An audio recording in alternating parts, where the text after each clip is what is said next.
श्री शिवाय नमस्तुभ्यम। हर हर महादेव। सागर में चल रही ओम शिव महापुराण कथा का आज 5वां दिन था। 7 जून 2022 में जो चल रही कथा में गुरुजी ने जो विशेष जानकारियां दी हैं, उपाय दिए हैं, वो आपको इस वीडियो के माध्यम से शेयर कर रही हूँ। सबसे पहले मैं पशुपतिनाथ व्रत को लेकर जो गुरुजी ने विशेष 3 जानकारियां दी हैं उन्हें मैं आपके साथ शेयर कर रही हूँ। उसके बाद आपको एक उपाय शेयर कर रही हूँ। पशुपतिनाथ व्रत को लेकर गुरुजी ने पहली जो विशेष जानकारी दी है वो ये दी है कि पशुपतिनाथ व्रत यदि आप पति पत्नी दोनों करते हैं या घर के 2 सदस्य कर रहे हैं या 2 से ज़्यादा सदस्य पशुपतिनाथ व्रत धारण करते हैं तो आपको पूजा थाली तो अलग अलग रखनी ही है, ये आपको पता ही है। साथ में जो आप शाम के समय भोग सामग्री बनेगी वह भी आपको अलग अलग ही बनानी पड़ेगी। ये नहीं कि आपने एक कढ़ाई में सबके लिए हलवा बना लिया और वही आपने उसके हिस्से करके अपनी अपनी थाली में रख के प्रसाद ले गए। ऐसा बिल्कुल भी नहीं करना है।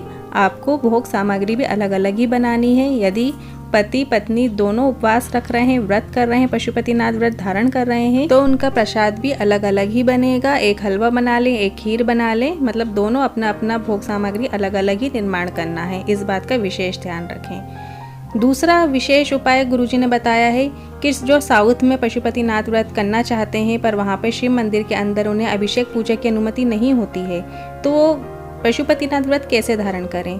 तो गुरुजी ने उसका बताया है कि अगर आप बेलपत्र के नीचे जा सकते हैं, वहाँ पे पूजा अर्चना कर सकते हैं, वहीं के एक कंकड़ को उठा के उसकी पूजा करें।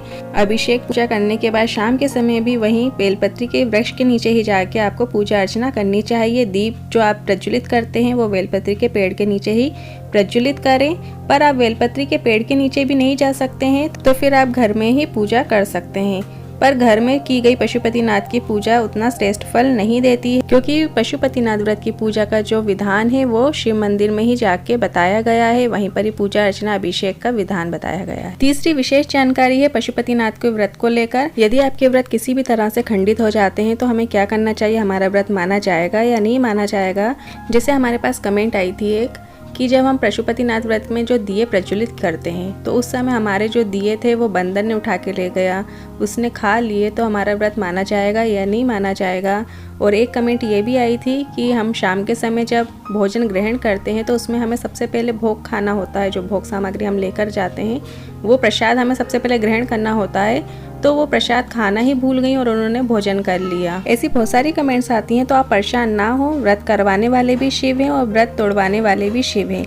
यदि किसी भी तरीके से व्रत छूट जाता है, चाहे रजस्वला धर्म आ जाए या सूतक लग जाती है, कोई शांत हो जाता है या बच्चे ने जन्म ले लिया, कहीं जाना पड़ जाता है अचानक से, तो आप परेशान ना हो। उस व्रत को छोड़कर अगला व्रत करें, आपको पूरा फल मिलेगा। इसी के साथ ही गुरुजी ने एक उपाय बताया है कि शरीर में जब बहुत ताप बढ़ रहा हो, बुखार आ रहा हो तो डॉक्टर को दिखाइए। डॉक्टर अपना कार्य करें और आप श्री शिवाय नमस्तुभ्यम मंत्र का जाप करते रहें। जब आपके सर पर, मस्तिष्क पर ठंडे पानी की आप पट्टी रखते हैं तो श्री शिवाय नमस्तुभ्यम बोलते रहें, वो औषधि का कार्य करेगा। इसी तरीके से यदि आपको थायराइड है, शुगर है, बीपी है या गठिया रोग हो गया है तो एक बेलपत्र शिव जी पे चढ़ाइए श्री शिवाय नमस्तुभ्यम बोलकर। इसके बाद उनसे निवेदन करके वो बेलपत्र ले लीजिए कि हमें औषधि रूप में दे दीजिए और फिर वो बेलपत्र आप सेवन कीजिए। आपकी जो शुगर, बीपी, थायराइड, गठिया है वो लेवल पर आ जाएगा। इसी तरीके से यदि लीवर, किडनी, डायलिसिस चल रहा हो, पेट से जुड़ी समस्या है तो जो रुद्राक्ष है, सिद्ध किया हुआ रुद्राक्ष होना चाहिए, उसको तांबे के पात्र में डालकर सुबह सुबह उसका जल 1-2 चम्मच का सेवन करना चाहिए, आपको लाभ मिलेगा। समस्या ज़्यादा गंभीर है तो आप एक दिन में 3 बार उस जल का सेवन श्री शिवाय नमस्तुभ्यम मंत्र के साथ कर सकते हैं।